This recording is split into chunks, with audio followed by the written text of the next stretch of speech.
Mesdames et messieurs, bonjour à toutes et à tous. Bienvenue sur l'heure de la révélation. Aujourd'hui, nous allons évoluer dans notre message « Avoir de l'impact malgré son handicap ». Deuxième partie, « Avoir de l'impact malgré son handicap ». Deuxième partie avec l'apôtre Johnson Suleiman. Alors, mesdames et messieurs, pour bien comprendre ce message, nous vous recommandons vivement de faire recours à la première partie de ce message afin de suivre la logique et afin de comprendre véritablement le message et la révélation qui se trouve dans ce message. Alors, installez-vous confortablement. Si vous n'êtes pas encore abonné, vous pouvez le faire maintenant. Abonnez-vous rapidement et activez la cloche de notification afin de ne rater aucun de nos messages. Et avant d'évoluer dans votre écoute, invitez vos amis, partagez le lien de ce message maintenant autant que vous pouvez et surtout n'oubliez pas de liker, cliquez sur le bouton j'aime et que Dieu vous bénisse. La Bible parle donc de ces quatre lépreux, qui discutaient entre eux, ces quatre lépreux qui cherchaient la solution à comment sortir de leur situation. Alors à travers la vie de ces quatre lépreux, je vais vous enseigner de toujours cultiver de bonnes relations, des relations surtout productives, des relations qui vous profitent, des relations qui vous rajoutent en plus. Apprenez à cultiver des relations qui vous connectent à l'accomplissement de votre destin. Toute personne dans votre vie avec qui vous ne pouvez pas raisonner, vous ne pouvez pas réfléchir posément et avoir de bonnes visions et aller sur la même longueur d'onde, que ces gens ne fassent pas partie de votre vie. Vous savez, personnellement, moi, j'avais un ami, mais cet ami, lui, n'apportait que de mauvaises nouvelles. Tout son entourage, tout ce qu'il apportait comme nouvelles, tout ce qui sortait de sa bouche, c'était seulement des commérages sur les mauvaises nouvelles, sur l'actualité ici et là. Jusqu'à ce qu'un jour, en fait, il avait dépassé les bornes en touchant, le point clé de mon ministère ou de la façon dont je rends ministère ou de la façon dont je prêche. Et ce jour-là, j'ai été obligé de couper notre connexion. Ce jour-là, j'ai été obligé, de me déconnecter de lui, de le supprimer de ma liste d'amis. Donc, pour avoir de l'impact, pour faire des exploits de façon délibérée, vous devez fixer des objectifs. Vous devez vous fixer des buts, des objectifs précis et délibérés. Parce que quand vous manquez d'objectifs, l'abus est inévitable. Monroe, en fait, avait dit que quand l'on ne connaît pas le but de quelque chose ou l'objectif de quelque chose, son abus est inévitable. Vous devez donc apprendre à définir des objectifs précis. Vous devez également apprendre à vous poser certaines questions. Si par exemple vous n'êtes pas encore marié à votre âge, est-ce que vous vous posez la question pourquoi? Si vous avez des problèmes, est-ce que vous vous posez la question pourquoi? Si vous échouez dans un domaine particulier, est-ce que vous vous posez la question pourquoi? Vous devez donc demander à Dieu pourquoi. Il y a des questions précises que vous avez le devoir de vous renvoyer. Et à ces questions, vous devez pouvoir trouver des réponses. Pourquoi est-ce que j'ai tous ces problèmes? Pourquoi est-ce que je prie, je jeûne, je fais tout ce qu'il faut, mais j'ai l'impression que Dieu ne m'exauce pas? Pourquoi est-ce que ceci arrive dans ma vie? Pourquoi est-ce que je traverse ceci ou je traverse cela? Pourquoi, malgré tous mes efforts de consécration, de sainteté, et de service, etc. Pourquoi est-ce que je ne vois aucun résultat? Pourquoi toutes ces résistances dans ma vie? Ce sont donc des questions que vous devez pouvoir vous poser à un moment donné de votre vie afin de dégager des objectifs. Alors, ces quatre lépreux se sont posé la question: doivent-ils demeurer là à l'entrée de la porte ou doivent-ils bouger? Pourquoi doivent-ils demeurer à l'entrée de la porte puisque après tout, ils vont mourir? Parce qu'ils se sont dit: si nous quittons ici, si nous avançons, nous allons mourir.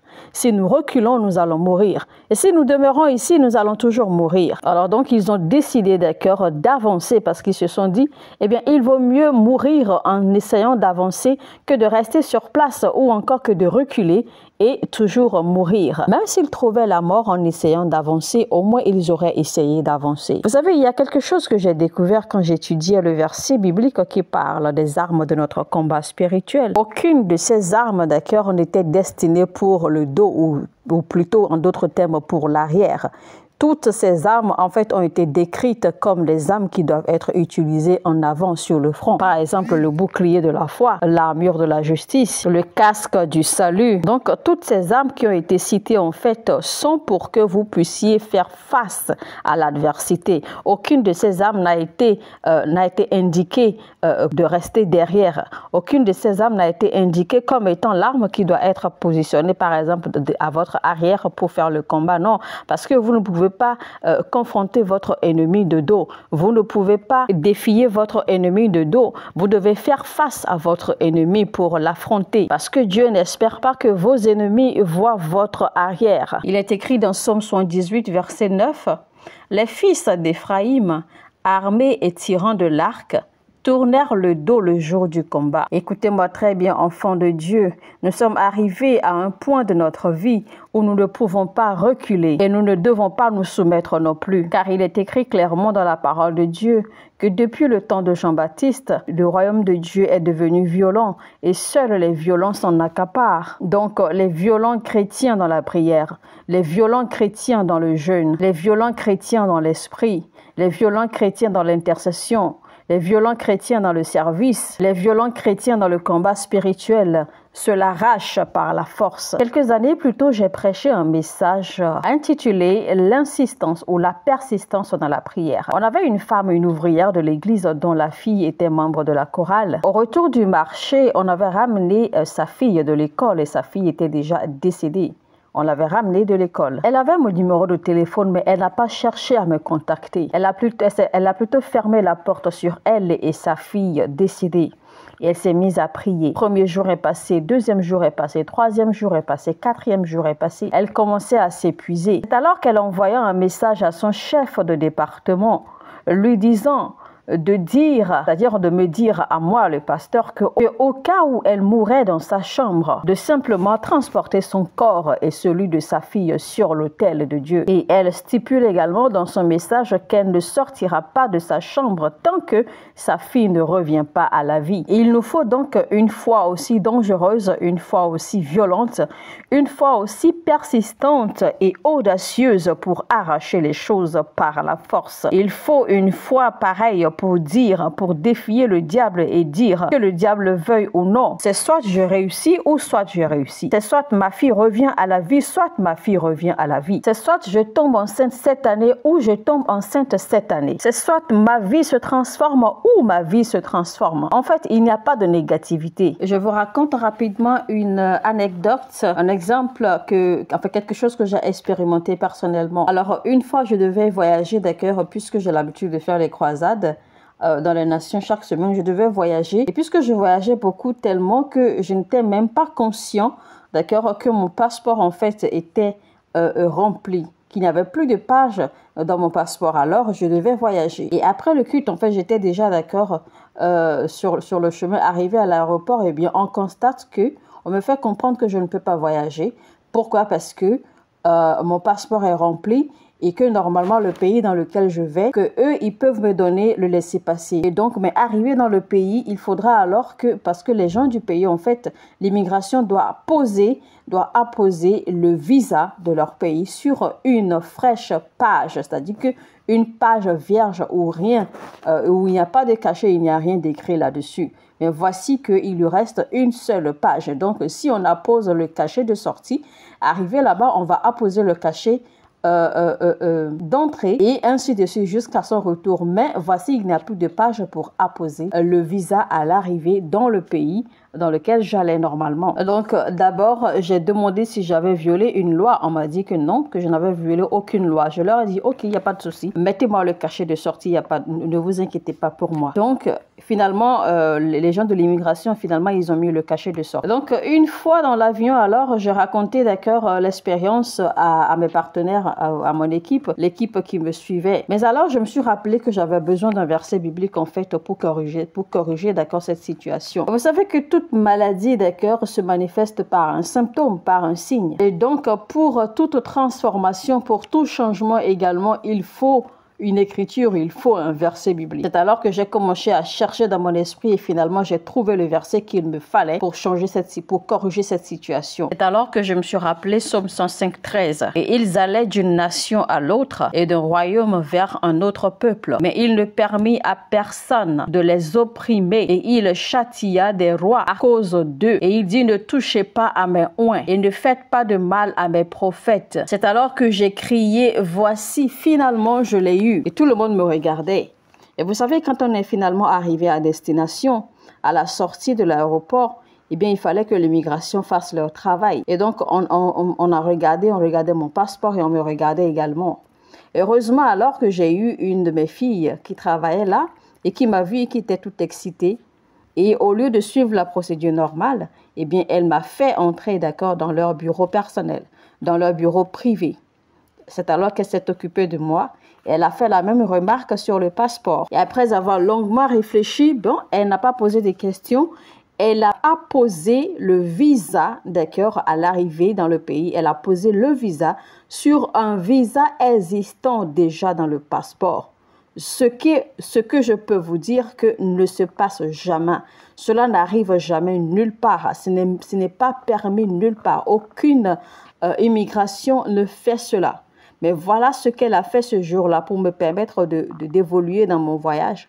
Elle a pris leur visa qu'elle a apposé sur un visa déjà existant dans le passeport. Et après cela, alors, elle appose le cachet d'arrivée également. Et c'est comme ça que je suis passée. Mais vous savez que naturellement, en tant qu'être humain, je me suis inquiétée parce que après le programme, eh bien, il faille que je ressorte du pays. Donc, maintenant, il n'y a plus d'espace pour mettre les cachets de sortie et les cachets d'entrée dans mon pays. Mais finalement, j'ai repris confiance. Et effectivement, au retour, d'accord, de la croisade, eh bien, heureusement, Dieu a encore si bien fait les choses. J'ai rencontré la même dame qui avait mis le visa d'arrivée. Donc, je l'ai rencontrée encore et elle m'a reçu et elle a remis le cachet de sortie pour que je puisse sortir. Et cerise sur le gâteau, une fois arrivé dans mon pays, je rencontre encore le même monsieur qui s'était occupé de mon passeport, d'accord, pendant que je voulais voyager. Et le monsieur était étonné de me voir. Le monsieur a demandé si j'avais voyagé. J'ai dit, ben oui, j'ai voyagé. Et donc, le monsieur était étonné. Alors, le monsieur a mis le cachet d'entrée. Et c'est ainsi que j'ai effectué mon voyage tranquillement. Donc, il faut comprendre que votre foi est très, très importante. Si votre foi dit oui, Dieu ne peut pas dire non. Donc, je veux que votre foi dise oui, cette année, je veux me marier. Je veux que votre foi dise oui, cette année, je veux célébrer. Je veux que votre foi dise oui, cette année, je veux avoir mes enfants. Que votre foi dise oui, j'aurai des portes ouvertes. J'aurai des opportunités. Que votre foi dise oui à un réveil spirituel. Que votre foi dise oui à une transformation. Que votre foi dise oui à un revirement surnaturel. Donc, parlons toujours de ces 4 lépreux qui étaient face à leur destin. Alors, ils ont fait des actes, ils ont émis des actes, ils ont fait des pas. Donc, la première chose que vous devez faire pour avoir de l'impact malgré votre handicap, vous devez saisir l'avantage sur les prophéties. La prophétie est une arme redoutable pour le combat spirituel. Dans 1 Timothée 1, verset 18, il est dit « Selon les prophéties faites précédemment à ton sujet, c'est que d'après elles, tu combattes le bon combat. » Donc, ça veut dire que les prophéties constituent une plateforme, car le verset dit clairement ici que selon ces prophéties, et que c'est d'après elles que tu feras le bon combat. Donc, d'après la prophétie que vous avez reçue, vous devez alors vous lancer dans le combat. Donc, la prophétie constitue une base, une plateforme. Donc, peu importe ce que vous traversez, peu importe les circonstances autour de vous, cherchez toujours à reconnaître ce qui est écrit et à vous accrocher à cela. Car pour toute situation, il y a quelque chose d'écrit.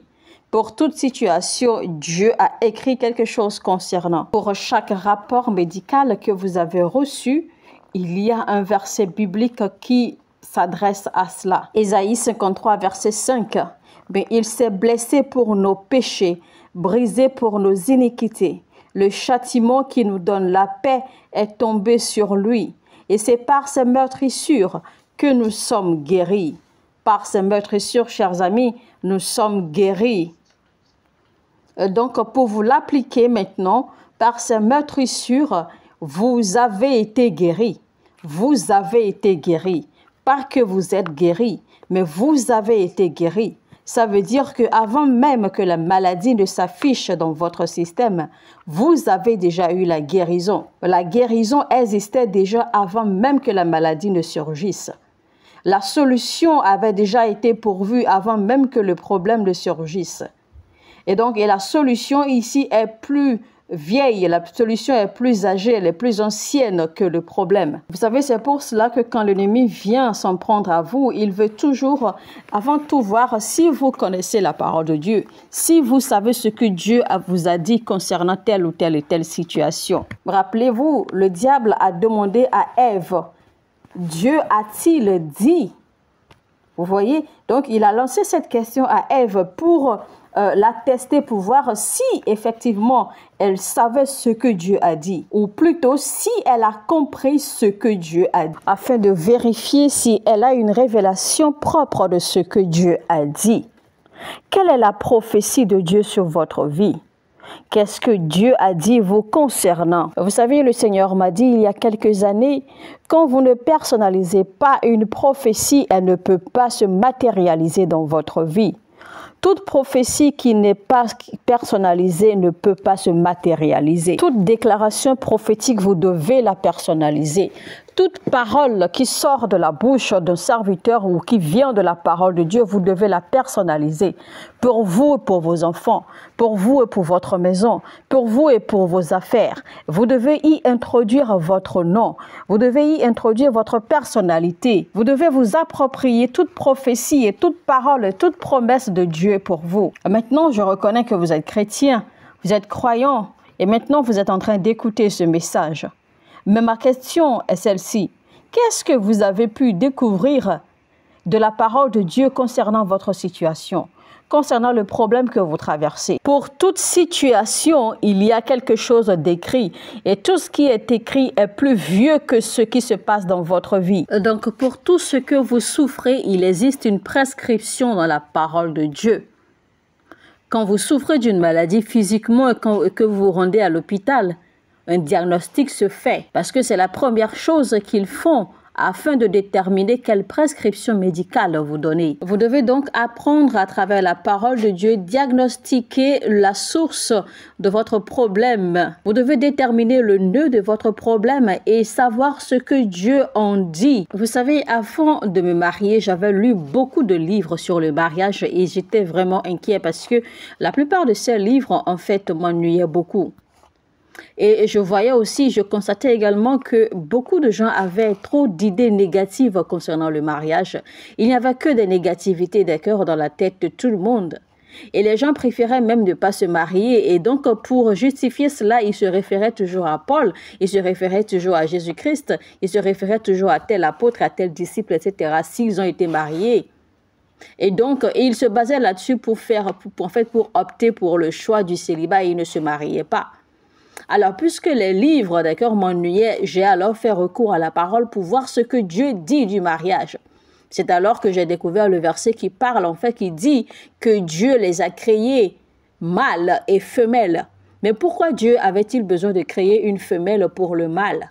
C'est alors que j'ai toujours découvert dans la parole de Dieu que Dieu a créé la femelle pour qu'elle soit une âme sœur, une aide pour le mâle. C'est alors également que j'ai découvert en profondeur dans la Bible que le mariage est pour l'honneur. Le mariage n'est pas pour la douleur ni pour la pitié. Le mariage n'est pas pour le désastre, mais le mariage constitue un honneur. J'ai également pris le temps pour rechercher, pour voir tout ce que Dieu disait concernant ma santé, pour découvrir tout ce que Dieu disait également concernant ma vie financière. Vous devez donc chercher, d'accord, fouiller dans la parole de Dieu.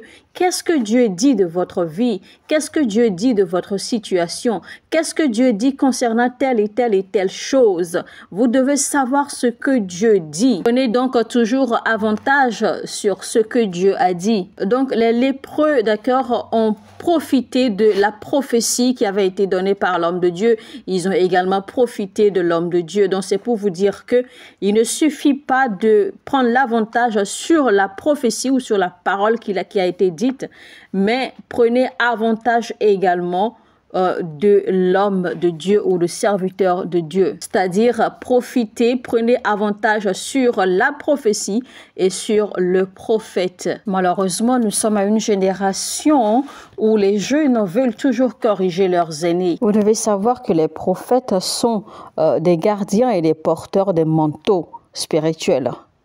Et les manteaux spirituels sont transférés seulement sur la base de l'honneur que vous portez au porteur du manteau. Je vais vous raconter des anecdotes, d'accord, pour vous faire comprendre la spiritualité de la vie et pour vous faire comprendre que vous avez besoin de vous engager dans le combat spirituel. Parce que tous les obstacles, tous les problèmes, toutes les batailles auxquelles vous faites face, en fait, sont spirituelles. Toutes ces batailles sont orchestrées dans le règne spirituel et vous devez être spirituel pour combattre et avoir la victoire et pouvoir vivre une vie de chrétien épanoui. Rappelez-vous l'histoire de ces deux dames, d'accord, ou alors de cette femme qui est allée se plaindre au roi dans le livre de 2 Rois chapitre 6, où les deux femmes, les deux amies se sont mises d'accord pour manger leur fils l'une après l'autre. C'est-à-dire que les deux se sont mises d'accord pour tuer leur fils et préparer leur fils et se nourrir de leur fils. Mais d'abord, les deux se nourrissent du fils de l'un et ensuite, elles se nourriront du fils de la deuxième. Alors, quand ces deux femmes se sont plaintes au roi et que le roi a entendu leur histoire, le roi s'est mis en colère. Pourquoi? Parce que le roi savait très bien l'importance du prophète Élie, d'accord, qui était dans la ville. Et donc, le roi s'est mis en colère et le roi a alors décidé de mettre à prix la tête du prophète Élie parce que il ne comprenait pas comment cela s'expliquait que lui, en tant que prophète, il était dans la ville et que de situations pareilles existaient au point où les gens sont obligés de manger leurs enfants. C'est-à-dire qu'il y avait une telle famine dans la ville, mais le prophète était là, le prophète ne faisait rien. Au point où les gens commencent à manger leurs enfants. Et c'est cela alors qui a provoqué le roi. Et le roi, étant en colère, a décidé de mettre la tête du prophète Élie à prix. Et dès que le prophète Élie a entendu que sa tête était mise à prix par le roi à cause de telles situations dans la ville, dans le pays, eh bien le prophète s'est levé. C'est alors que le prophète Élie a déclaré. C'est alors qu'il a prophétisé urgemment. Et c'est là que le prophète Élie a fait la prophétie selon laquelle à cette heure-ci, le lendemain, il y aura de l'abondance de nourriture. Donc, par sa colère, eh bien, le roi a su provoquer, d'accord, le prophète à agir. Donc, c'est pour vous faire comprendre, en fait, qu'il y a une façon dont l'on peut mettre sous pression un prophète à prophétiser. Il y a une façon dont l'on peut prendre avantage, d'accord, sur l'existence ou sur la grâce de Dieu sur un prophète et en jouir efficacement.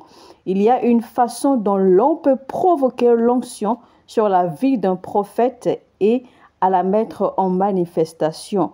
Il y a une façon dont l'on peut tirer profit, d'accord, et provoquer l'onction prophétique sur la vie d'un prophète pour son propre avantage. Si vous sentez que Dieu est trop silencieux par rapport à votre situation, eh bien, provoquez Dieu à réagir. Rappelez-vous quand Jésus-Christ était aux noces de Canaan et que le vin était fini, et bien quand les disciples et la mère de Jésus-Christ en fait sont allés voir Jésus-Christ pour lui en parler, qu'est-ce que Jésus a dit? Jésus avait dit que son heure n'était pas encore arrivée. Et qu'est-ce que sa mère a fait? Sa mère n'a pas considéré sa réponse, sa mère n'a pas considéré son avis et sa mère a plutôt dit: tout ce qu'il vous dira de faire, alors faites-le.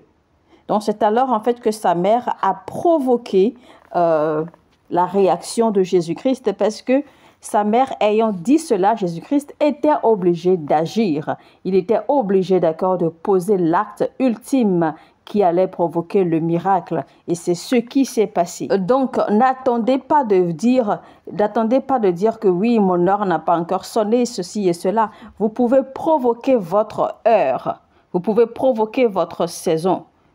Et surtout, si vous faites la bonne chose, votre saison va s'ouvrir immédiatement. Si vous faites la bonne chose, si vous faites ce qu'il faut, votre heure va sonner immédiatement. Si vous faites ce qu'il faut aujourd'hui, votre heure sonne aujourd'hui. Si vous faites ce qu'il faut demain, votre heure sonne demain. Donc, quand vous faites ce que Jésus-Christ dit, quand vous faites ce que Dieu dit, quand vous faites ce que la parole dit, votre heure sonne immédiatement. Il est donc possible de provoquer l'onction prophétique. Une autre anecdote d'une dame qui n'arrivait pas à avoir d'enfant.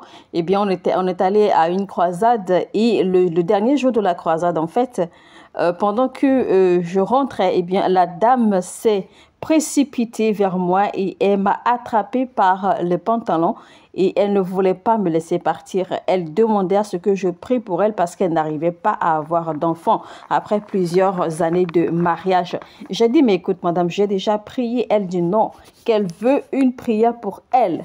Parce que vous savez, en fait, c'était sa façon d'exprimer sa foi parce que c'était là où sa foi pouvait la porter. Donc, elle avait besoin de prières particulières, de prières personnelles parce qu'elle seule connaissait ce dont elle souffrait. D'accord? Alors, les protocoles ont tout fait pour l'enlever, pour l'arracher à mes pantalons, mais elle ne lâchait pas prise. C'est alors que Dieu m'a dit de prier pour elle. Alors, quand j'ai attrapé ses mains, j'ai commencé à prier, j'ai commencé à déclarer que chaque année, elle aura un enfant. Une année, un enfant. Une année, un enfant. Une année, un enfant. Pendant que je disais cela, eh bien, elle recevait, mais à un moment donné, elle a commencé à me dire d'arrêter, d'arrêter la prière parce qu'elle a reçu. Et moi, j'ai dit non, tu m'as provoqué, tu as provoqué l'onction sur ma vie. Donc, eh bien, tu auras des enfants. Alors, c'est ainsi que j'ai prié pour cette dame. Alors, le témoignage, d'accord, qui est revenu après, c'est que effectivement, quelques mois plus tard, en fait, exactement un mois plus tard, la dame, elle est tombée enceinte et elle a accouché. Et tenez-vous tranquille, elle accouche de jumeaux. Exactement un an après, elle tombe enceinte à nouveau. Elle accouche encore de jumeaux. Exactement un an encore après, elle tombe enceinte, elle accouche encore de jumeaux. Un an encore après, elle tombe enceinte, elle accouche à nouveau de jumeaux. Et à ce point, le mari était désemparé parce qu'elle ne faisait qu'accoucher de jumeaux et de triplés. Parce que chaque année, en fait, elle en recevait un de plus. L'époux s'est mis en colère, que trop c'est trop. C'est alors que l'époux a commencé à me chercher avec une semence parce qu'il voulait arrêter, d'accord, l'effet de cette prière parce que les enfants devenaient trop. Donc, vous voyez un peu, ce miracle s'est produit parce que la dame, elle a su provoquer l'onction prophétique. L'onction dans ce ministère n'est pas ordinaire. L'onction de Dieu dans ce ministère fait de grandes choses. L'onction de ce ministère peut vous porter d'un point zéro à 100% de la vie.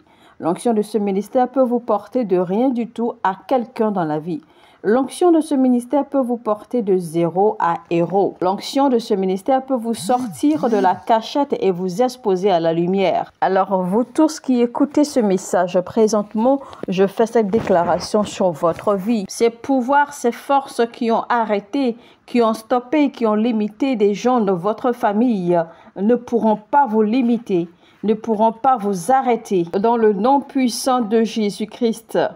Amen. Alors, nous allons rapidement voir le deuxième point, c'est-à-dire que la deuxième chose à faire pour avoir de l'impact malgré votre handicap. Vous devez comprendre que votre combat est la raison de ce que vous portez. C'est-à-dire que le poids de destin que vous avez sur vos épaules, la grâce de destin que vous portez sur votre vie, c'est ça qui détermine les genres de bataille que vous traversez. C'est ça qui détermine le poids ou oui, le poids de bataille que vous traversez dans la vie. Les batailles de votre vie, les combats de votre vie, c'est à cause du trésor que vous portez en vous. Parce que c'est ce que vous portez, d'accord, sur votre vie qui attire les combats, qui provoque ou qui attire les batailles, qui suscite les batailles contre vous. Vous devez savoir que le diable est très intelligent. Si vous êtes un être humain et que vous n'avez aucune valeur, le diable n'a même pas à perdre son temps pour vous courir après. Il n'a pas son temps pour vous combattre, pour chercher à vous détruire ou à vous maintenir au bas de l'échelle. Et quiconque n'a pas de mission particulière sur la terre n'attirera pas de combat, n'attirera pas de jalousie, n'attirera pas de bataille. Et il faut retenir que les choix de Dieu sont une cible potentielle pour le diable.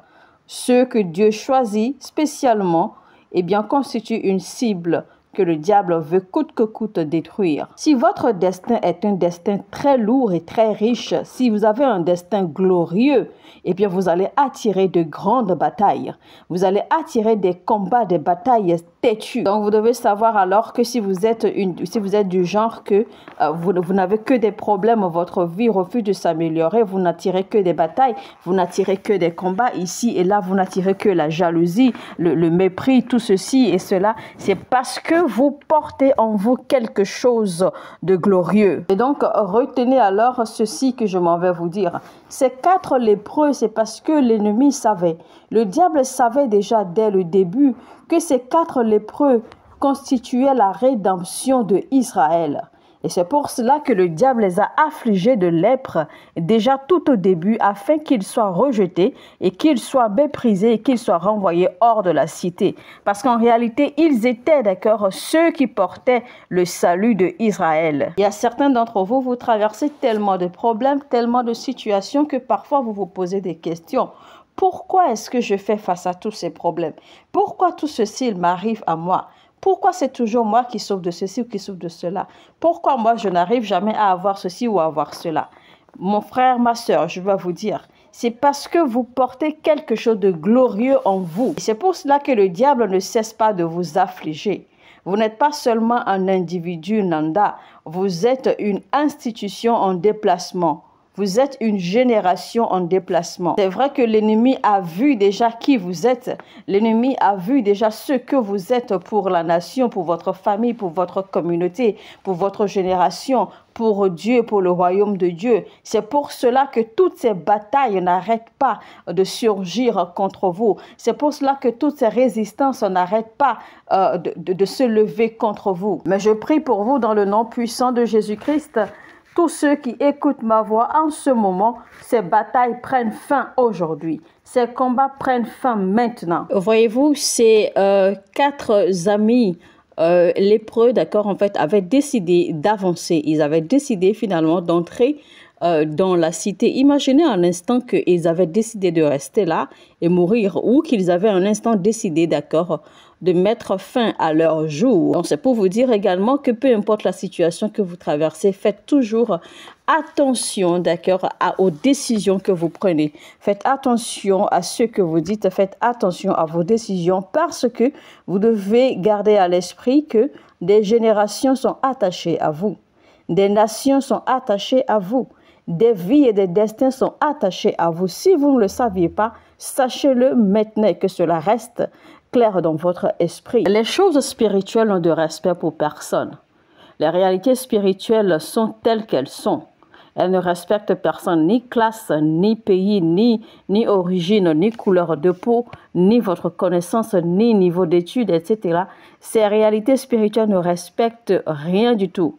Et vous devez comprendre également que la Bible que vous voyez, en réalité, ce n'est pas les mots ou les lettres qui sont écrites là-dedans, mais c'est plutôt l'esprit qui est derrière. Tant que vous n'aurez pas compris que c'est l'esprit qui est en réalité derrière tous ces mots que vous avez dans la Bible, eh bien, la Bible n'est qu'un bout de papier pour vous. Parce que en réalité, ce ne sont pas les lettres, ce ne sont pas les mots qui sont écrits là-dedans, d'accord, qui jouent un rôle. Mais c'est plutôt l'esprit qui est derrière, car c'est l'esprit qui est derrière qui vous permet d'avoir la parole de Dieu et qui vous permet d'avoir la révélation avec laquelle il faut marcher. Parce que c'est l'esprit là qui donne la vie. Il est bien écrit clairement dans la Bible que l'esprit, c'est l'esprit qui donne la vie.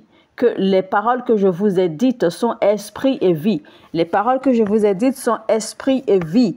Esprit et vie. Vous ne pouvez donc pas vous permettre d'être ordinaire, d'être nonchalant, d'être calme, d'être gentil en tant qu'enfant de Dieu. Vous devez être spirituellement préparé. Vous devez être spirituellement apte, spirituellement aguerri pour faire face aux choses de la vie, aux choses de ce monde. Et je ne sais pas d'où vous écoutez ce message, je ne sais pas où vous vivez, je ne sais pas qui vous êtes, mais une fois que vous écoutez ce message, je fais cette déclaration prophétique sur votre vie.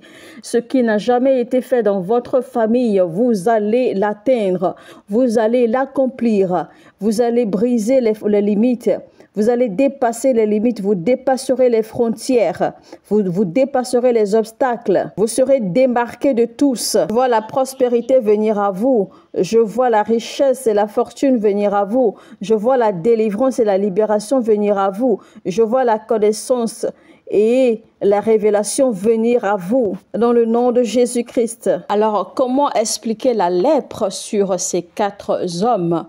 C'est simplement parce que l'ennemi les a affligés de cette lèpre, parce que l'ennemi connaissait leur avenir. L'ennemi connaissait qui ils étaient pour leur nation. Maintenant, la Bible nous fait comprendre que quand ces 4 hommes sont entrés dans la ville, quand ils sont entrés dans la cité, eh bien, il n'y avait personne dans la cité. Il n'y avait pas mouche qui passait. Partout était calme. Il n'y avait pas une vie dans la cité. Certains d'entre vous, votre problème, c'est que vous suramplifiez vos problèmes, vous extrapolez sur vos problèmes, vous extrapolez sur les situations qui vous entourent, simplement parce que vous avez peur de faire des pas, vous avez peur de poser des pas, vous avez peur de prendre des risques, vous avez peur de prendre des décisions, vous avez peur d'avancer, alors que ceux dont vous avez peur a peur de vous. Certains d'entre vous qui écoutez ce message, il y a un homme fort assis sur votre trône quelque part. Il y a une femme forte qui constitue la base, la source de vos problèmes. Quelqu'un, d'accord, autour de vous doit tomber pour votre bonheur. Quelqu'un doit tomber pour votre survie. Rappelez-vous qu'il y a une prophétie vous concernant. Vous portez une prophétie sur votre vie. Dieu a dit quelque chose vous concernant. Et ces choses que Dieu a dites vous concernant doivent se mettre en manifestation. Ces choses doivent être activées.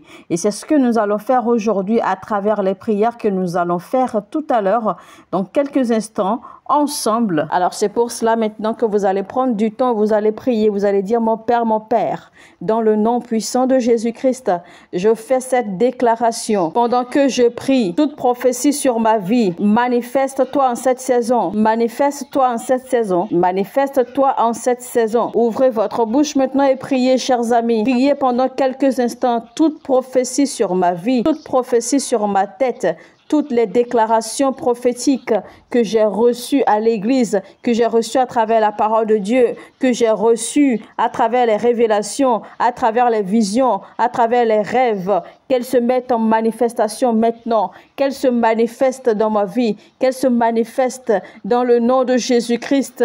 Alors nous allons faire maintenant la deuxième prière rapidement. La Bible nous fait comprendre dans le même verset que nous avons lu concernant ces 4 hommes lépreux, que, en fait, dans le camp de l'ennemi, la Bible nous a fait comprendre que l'ennemi a déserté leur camp parce que l'Éternel leur a fait entendre des bruits de chars, des bruits de chevaux, comme si il y avait toute une armée, d'accord, en fait, qui venait contre eux. Et donc, ces bruits, ils étaient engloutis, ils étaient envahis par la peur. Ils étaient effrayés par ces bruits. Et donc, l'ennemi a fui son camp. L'ennemi a déserté son camp et ils ont abandonné toute leur richesse, toute leur fortune. Donc, nous allons prier maintenant, d'accord, selon ce verset, selon cette parole, selon cette prophétie. Nous allons dire: Seigneur, vous allez dire: mon Père, pendant que je prie, dans le nom de Jésus-Christ, Seigneur, fais entendre à mes ennemis des bruits. Fais entendre à mes ennemis des bruits. Fais entendre à mes ennemis des bruits. Que mes ennemis se dispersent par des bruits que tu leur fais entendre, dans le nom de Jésus-Christ, à cause de moi. Mesdames et messieurs, eh bien, nous sommes à la fin de notre message. avoir de l'impact malgré son handicap. Deuxième partie, et c'était donc avec l'apôtre Johnson Suleiman. Alors, chers amis, chers téléspectateurs bien-aimés, si le message vous a édifié, si le message vous a béni, n'hésitez surtout pas, ne le gardez pas pour vous tout seul. Partagez-le au maximum. Partagez-le autant que vous pouvez. Et avant de partager, eh bien, likez ce message. Cliquez sur le bouton j'aime pour nous signaler, pour nous signifier que vous appréciez ce que nous faisons. Et si vous n'êtes pas encore abonné à cette chaîne, alors faites-le maintenant. Abonnez-vous et activez la cloche de notification afin de ne rater aucun message de l'apôtre Johnson Suleiman qui passe sur cette chaîne. Sur ce, je vous dis, je vous retrouve très très bientôt sur un autre épisode de l'heure de la révélation. Shalom chez vous et que Dieu vous bénisse. Mon heure a sonné, votre heure a sonné.